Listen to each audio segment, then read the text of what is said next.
by nature, and I think it's anticipated. You know, the scriptures anticipate this kind of thing. By nature, despite what we might want to think of ourselves, we're selfish. We're thinking of ourselves at the end of the day. And we have to fight that fleshly nature that we all have. I have it too. And try to think more about our brothers and sisters in Christ. Very quickly here, and I've got so many things here that I want to talk about. We'll not be able to get very many of them. We're going to do what we can. In Galatians chapter 6, if you're following along, Galatians chapter 6, and we're not going to read all these verses, but he starts up by saying, if your brother's overtaken in a fault, ye which are spiritual, restore such a one in the spirit of meekness, considering thyself, lest thou also be tempted. And then he says, bear ye one another's burdens, and so fulfill the law of Christ. Everybody has burdens. We need to be there for one another. And that's another strong case for our attending and being together as much as we possibly can. Hebrews 10 and verse 24 says, let us consider one another to provoke unto love and good works, not forsaking the assembling of ourselves together as a manner of some is, but exhorting one another, in the much the more as you see the day approaching. You see, we need these times together, but it goes beyond that. If you look at the New Testament church, the example is it just screams out at us. Starts in Acts chapter 2. They were together daily. They had all things in common. Those that had plenty sold and gave to those that didn't. And they fellowshiped all the time with one another. I'm afraid maybe we're getting away from that. I want to encourage you to be together as a congregation, as Christian brothers and sisters, as much as you possibly can in every situation. Attend at least, that's a bare minimum. If somebody comes to me and says, well, let me ask you this, preacher. How many times do I have to attend? Well, I don't even like to answer that. I used to try to answer that. But I say, wait a minute. You're asking me, what are you asking me because you want to try to be here as much as you can? Or are you asking me because you're saying, what's the least I can get by with? That'd be pitiful in any situation, wouldn't it? And so we want to be there all the time and to encourage one another. He says, bear one another's burden, so fulfill the law of Christ. If a man thinks that he is something when he is nothing, he deceiveth himself. Let every man prove his own work, and then shall he have rejoicing in himself alone and not in another. For every man shall bear his own burden. Let him that is taught in the word communicate unto him that teacheth in all things. By the way, the context here, preachers like this, don't we, Steve? Because this passage says, you better pay your gospel preachers. Now, that's what it says. Now, we can believe it any way we want. But he says, let him who is taught in the word communicate. That word means to take care of. It doesn't mean talk to him. He's talking about helping that gospel preacher financially. Help the one that teacheth in all things. Be not deceived, God is not mocked, for whatsoever man soweth, that shall he also reap. He's talking about how we support the preaching and teaching the gospel. Did you know that? That's a very context where he says, be not deceived, God is not mocked, for whatsoever man soweth, that shall he also reap. Now that sowing and reaping rule is true across the board, but the context here is of supporting the gospel. But let me get back where I need to be. It says that he that soweth to the flesh of the flesh reap corruption. He that soweth to the spirit shall the spirit reap everlasting life. And let us not be weary in well-doing. The well-doing is supporting the preaching and teaching of the gospel. Let us not be weary in well-doing, for in due season we shall reap if we faint not. We don't give up. There's a benefit that comes in supporting the teaching and preaching of the gospel of Christ. Then verse 10, as we have therefore opportunity, let us do good unto all men, but especially to those who are what? Of the household of faith. Let us do good to those that are around us.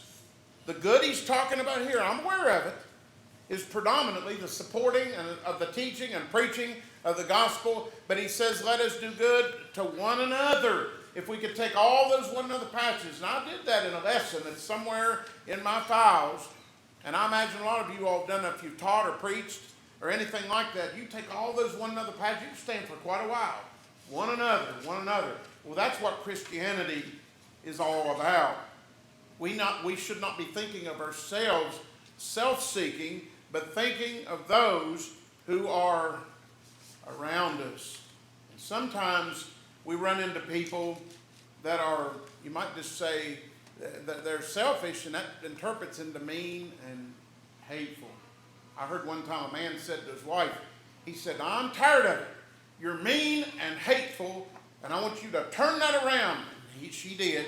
She was hateful and mean. She turned it around the other way. Not very funny, is it? We can't be like that.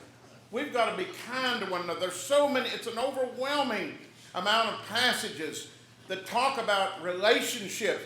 It starts in Genesis 2 when God in his wonderful creation said he noticed something.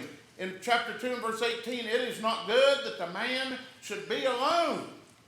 And that's talking about husband and wife, but we have these relationships in the church.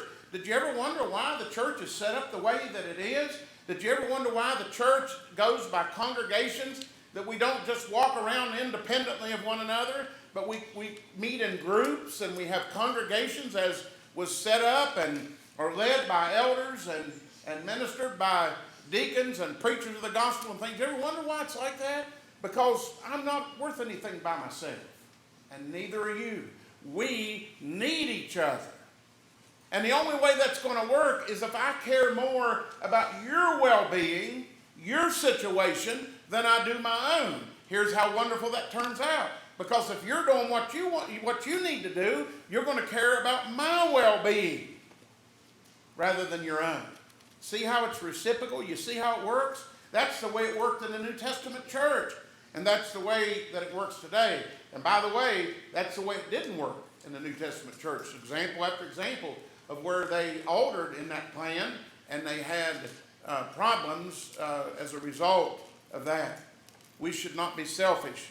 Then I want to ask you to turn to 1 Corinthians 13 for just a moment. Any comment or any question? I don't mean to be preaching. I had 2 cups of coffee before I came over, and they were strong, and I'm sorry. So if anybody wants to say anything, you speak up, and you're more than welcome to. Great love chapter. Agape love is connected with this idea of unselfishness and kindness toward one another, because the word that is used in 1 Corinthians 13 that's translated into King James is charity. Love in other translations. What is that original word? I'll say a lot of you probably know. What is it? What is that word? You know what I'm asking. Say it. It's agape. And we already know, and I'm no Greek scholar, never claimed to be, but we know by our study that the Greeks had many different words for love. They had a love that was I think it was eros. It might have been more of the romantic love, and phileo, I think, is brotherly love, and so on. I don't remember them all, but I remember this one. It's the one we more often see than any others. And this is the word that's used in 1 Corinthians 13 for love. It's the word agape, and it has to do not with what I say to you, but what I do for you. It has more to do with my action than what I might say, because talk's cheap. Talk's cheap. We can say anything. The evidence is in what we do, even in terms of our care for one another. And it's evidenced in many different ways as we deal with one another. But he says here, and I want to go to 1 Corinthians 13, he says in verse 4, charity, or agape love, suffereth long and is kind. Charity envieth not. Charity vaunteth not itself. And I can just stop there and say, look at the characteristics of love. It's patient, as we are with one another. And I can't see my faults. And I can't understand the odd things that I say and the odd things that I do that sometimes aggravate people. I was just trying to think the other day, I said, you ever say lucked out? If something happens great. That must be an Appalachian thing, because I talked to somebody the other day and they're not exactly into Appalachian culture, and I said, Boy, I lucked out on that and said, it makes no sense. What are you talking about? Lucked out. Are you out of luck? Well, we use it the very opposite way. Well, it kind of bothered him a little bit. I think sometimes the things that we even say might bother those that are around us, whether we intend to or not. I don't intend to, but we have to learn a little bit of patience with one another in life. And they say familiarity breeds contempt. We have to learn patience with one another. Well, it's right here. He said it suffers long, and it's, it's kind. Love is kind. It suffereth long. It envieth not, rather. Charity vaunteth, I'm using King James, of course, vaunteth not itself. What is it? What's that mean? Doesn't praise itself. Bragging. I think instantly of Facebook when I think of bragging. You know, I'm going to tell you something. If we were all as good as we pretend to be on Facebook, we'd be a lot better shape than we really are. You know I'm right about that. And people get on Facebook, and we're all guilty of it from time to time. And I've got this award, and this happened to me, and just want to tell you about this and tell you about that. Brag. And even people that'll get on there and hit the like button will sit behind your back and say all they do is brag. Peter Ray Cole, he says, nobody likes a bragger. I said, well, quit bragging, Peter Ray. You could tell him I said that. He said, nobody likes a bragger. Well, truth of the matter is, love does not vaunt itself. It's not puffed up. Love does not behave itself unseemly, seeketh not her own, is not easily provoked, thinketh no evil, rejoiceth not in iniquity, but rejoiceth in the truth, beareth all things, believeth all things, hopeth all things, endureth all things. Fits right into with what we're actually talking about this evening. The idea of how we treat one another, how we feel about one another, and how that's illustrated in our lives. We had a Christmas little holiday get together for senior saints in the congregation when I was up in Ohio. And this dear lady here was telling me that, I said, boy, it's been hot. I said, and I was griping about it. She said, boy, it has. And I said, boy, I'll take it over the snow. And she said, I like snow. I said, I'll give it to you. Move up to northeast Ohio and live about a year or two, and then tell me how you like snow, about 5 months of it a year. But I got sick to death of it. But we when the weather would let us, we'd all have a little get together with I've always taught a senior saints class everywhere I've been. I teach one over there on Thursdays now. And then during the holidays, you'd either bring a male or female gift, and we knew who we were back then. We'd bring a male and a female gift, whatever we brought. And that's the truth, Greg, you know that.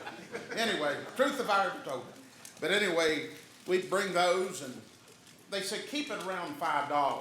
But somebody go over a little bit, and they'd get a little nicer gift and everything. And I'd always try to get things that I thought would be beneficial and good for senior citizens and things like that. And I'd always buy an extra one because I thought somebody might forget, and that does happen. So we were all gathered. There were about 12 or 14 of us in my living room. And I don't know why every year they chose me to be Santa Claus, but anyway, that's another story. So I started going around, and everybody put their gifts in this big box, and then you just make sure they didn't get their own gift.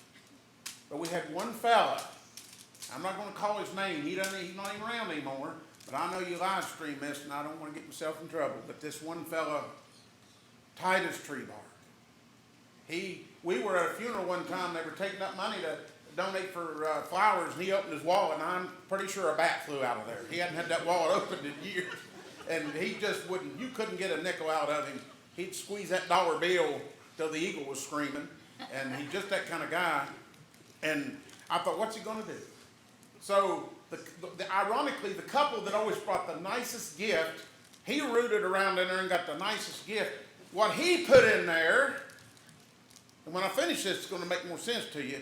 What he put in there was a bank desktop calendar and a couple of freebie pens. You know what I'm talking about. A couple of free pens, like I just put in my pocket from back there. No, I didn't. A couple of free pens and it burnt me up. This guy had enough money, old timer used to say, enough money to burn up a wet mule. He had all kinds of money.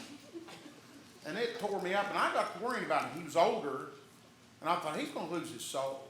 This is serious, and I don't want to hurt him. But a lot of stuff like that went on. That day, I was furious. I even apologized to the man, such a sweet and loving, caring gentleman there that he and his wife had brought 2 magnificent gifts. And I said, I'm sorry about that. And they said, don't worry about it. Well, I couldn't let it go. It bothered me and bothered me. I went over to his house one day. And I know what you may think about me, but I don't normally do this. But I went in. I'll say one thing. His name was Bobby. And I said, now, Bobby, you're a selfish man. I thought, it's that bad. And that you don't know the whole story. He'd even finagled around some things and got some assistance with his insulation things not handling it properly. You know what I'm talking about? It had gone that far. And I went and I said, you're a selfish man. You're going to lose your soul. And I said, even your own wife don't have the courage to tell you that. But she sat and cried and talked about it. And I said, I know this is going to hurt me with you, but I love you enough to tell you. And he said, and we talked a while. And he could be a sweet guy, but he just was the most selfish man that ever drew a breath. And you know what? I thought, I pray to God that good will come from this. And people had to sit me down and say, Rick, you need to do this. I know how it is. But I didn't know how he was going to take it. About 2 weeks later, he hadn't said a lot to me. And I thought, well, I've done hurt him. He said, come outside. I want to see you in my car. And he went out and he popped his trunk. I kid you not. He popped the trunk and he pulled a revolver out and pointed it straight at me. Craig, I thought he's going to kill me. He's going to shoot me. Because he was really upset with me. And he said, you know what you talked to me about? And I said, I really don't remember now. He said, do you remember what you talked to me about? And I said, yes, I do. I thought, if I die right now, my conscience is clear. He said, I just want to give you something. I thought I was looking down the barrel of a 22, 6, I know Craig said that wouldn't have done anything but prick the skin, but it was 22, and it was loaded. It had a box of shells there too. He said, I want to give you that. He said, I'm in the process of giving several things away that I don't really need, and because I want to try to quit hoarding everything up. And I thought, it really makes me want to cry because first of all, because I didn't get killed that day, but because sometimes we can talk to one another even in the harshest of ways when we mean well and something good come out of it. And you know, he was very nice the rest of his life. I saw a difference in him. And I really did think what was going to happen that day was different. But I was so thankful. We're to encourage one another. We're to stand with one another and for one another and even reprove one another from time to time. We need to be people that are not selfish, but we need to be thinking about other people. You know, that'll get rid of a lot of problems in all these areas of our lives if we'll be careful. Let me give you some scriptures here. We got some time, and I've got so many things I want to read. James 4 and verse 11, he says, speak not evil one of another, brethren. Now look what he says here. He that speaketh evil of his brother and judgeth his brother speaketh evil of the law and judgeth the law. For if thou judgest the law, thou art not a doer of the law, but a judge. Now we beat this thing every way we can beat it. Matthew 7, Jesus said, judge not that you be not judged. And I know many of our religious friends try to say that means you can't ever make a Jewish or a religious assessment of anybody because we're not allowed to judge anybody. So somebody comes over and they shoot somebody, well, you can't say they were wrong. Well, we know that's not true. However, the kind of judging he's talking about here certainly must be condemned. And I believe if you look at James 4 very carefully, and we can't develop it tonight, I think he's talking about unfair, unfounded, and unkind judgments of one another, putting ourselves where the Lord must be. Look at the context there and see if that doesn't pan out that way. Speak not evil, slanderous lies, I believe, and things along those lines. We need to be very careful not to do that. Galatians 5 and verse 15 says, "But if you bite and devour one another, take heed that you be not consumed of one another." In other words, the only outcome of eating one another up, of biting and devouring one another in the church, is we're all going to suffer tremendously as a result of it. Well, we need to turn that another direction. Passages like John 13 and verse 34, "A new commandment that I give you rather, that you love," that's agape, by the way, right there, "that you love one another as I have loved you, that you also love one another." Romans 14 and verse 9, "Let us therefore follow after the things which make for peace, and things wherewith one may edify or build each other up, or build up another."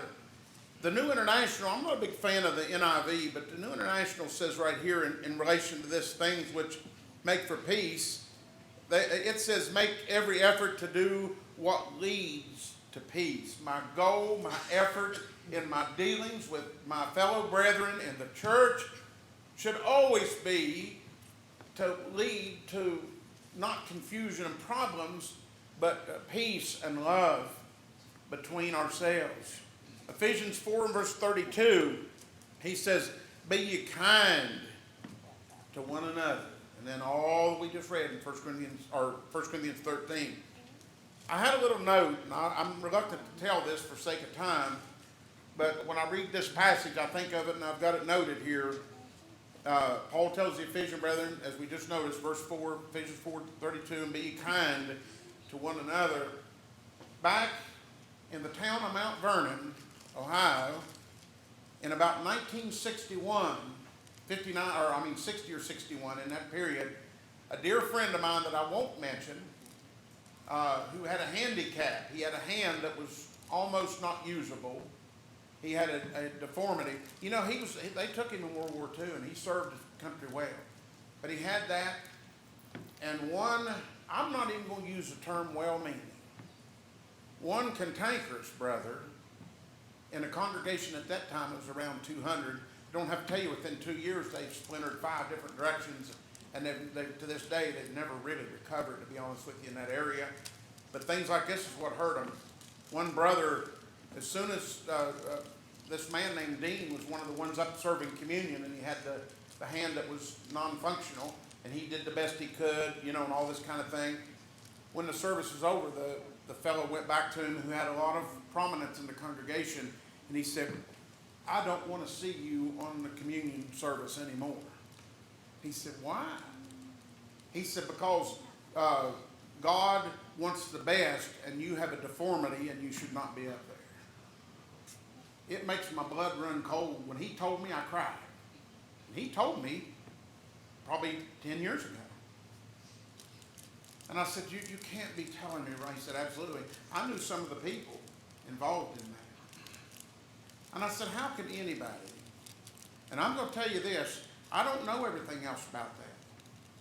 But I have a sneaky suspicion there was more in that situation than that. But what a terrible, horrible thing to say to somebody. The Bible says we need to be kind to one another. And there's nothing valid about that. It's not scripturally valid. His argument was, upon further discussion, that it was inappropriate. In the Old Testament, they wouldn't offer, this is going to get you, Steve, Craig, some of you guys have preached. But he used the argument that in the Old Testament, if a lamb or something offered had blemish, they had to get something better. You tell me what in the world that had to do with our faithful brother, Dean, serving communion, who was a very good man. Had nothing to do with it. We can really get things mixed up sometimes, can't we? Be ye kind to one another. That fellow wasn't thinking about anybody but himself. Some of that kind of behavior led to, within 2 years, as I said, that congregation went 5 directions and never recovered from the meanness, things like that went on. And then Galatians 6 and 2, "Bear ye one another's burdens, so fulfill the law of Christ," that we've already read. Colossians 3 and verse 13, "Forbearing one another," which literally means that we put up with one another to some degree, forgiving one another. If any man have a quarrel against any, even as Christ forgave also do ye. 1 Thessalonians 4:18, wherefore comfort one another with these words. There's even a need for us to go beyond thinking of someone besides ourselves. But you ask that brother or sister in Christ, how are you doing? They say, well, not very good. Well, I'm sorry to see that. We're heading to Dairy Queen. We're kind of like that sometimes. We might want to dig a little bit deeper. So what can I do? What is it that you need me to do to help you with this thing that you're dealing with? And you'll be shocked how much someone appreciates that. We're told to confess our faults to one another and pray one for another that you may be healed. For the effectual fervent prayer of a righteous man availeth much. We're told in 1 John chapter 1 verse 7, but if we walk in the light as he is in the light, we have fellowship with one another. And that fellowship, I believe the principle why we lose our fellowship in the local congregations is because we start thinking about ourselves rather than thinking about other people. But if we can be sacrificial rather than selfish in our behavior in the church, our fellowship can be such a blessing and so sweet in the body of Christ. Fellowship is an association of persons with common interest or activity. For we're children of God. We have a commonality that the world, it eludes the world. They probably don't even really understand it. But what a tremendous blessing, and to have that time of fellowship. And then finally, we're told to pray for one another. James 5 and verse 16. Pray for even those that, as Jesus said, might even despitefully use you. But pray for one another. I need you to be praying for me, and I know you need prayers as well. We need to pray for one another. Verse 24, and I think it's about time, isn't it? That's the gong. Huh? Oh, I thought you said 20 tail and 15 tail. That was the final one, I think. Or no? Okay, I'll keep talking. Maybe. I'm about done. Hebrews 10 verse 24, to kind of close it out, the last verse is what we've already mentioned. Let us consider one another. You can stop right there. Let us consider one another. We're back to the illustration as we close of the picture. Let us consider one another to provoke unto love and good works, not forsaking the assembly. Assembly has to do with my considering you. I'm assembling to worship God. We need to keep that in focus. But I'm assembling for you because we teach and admonish one another, we encourage one another, and we can be a blessing to one another. We found that out, didn't we? When it got so bad and there were times that people were sick and we couldn't see each other. What a rough time, because we certainly do need one another. Let us consider one another to provoke unto love and good works. Christianity is other person centered. It's not about you. It's not about me. It's about those around us. We keep that in focus. We're going to be a blessing to those around us in the church, and even as it reaches out to those who are in the world. Any question or any comment on any of this that we talked about? I got most of what I wanted to talk about covered. I'm probably just going to quit there. No comments, no questions? I'll just stop there.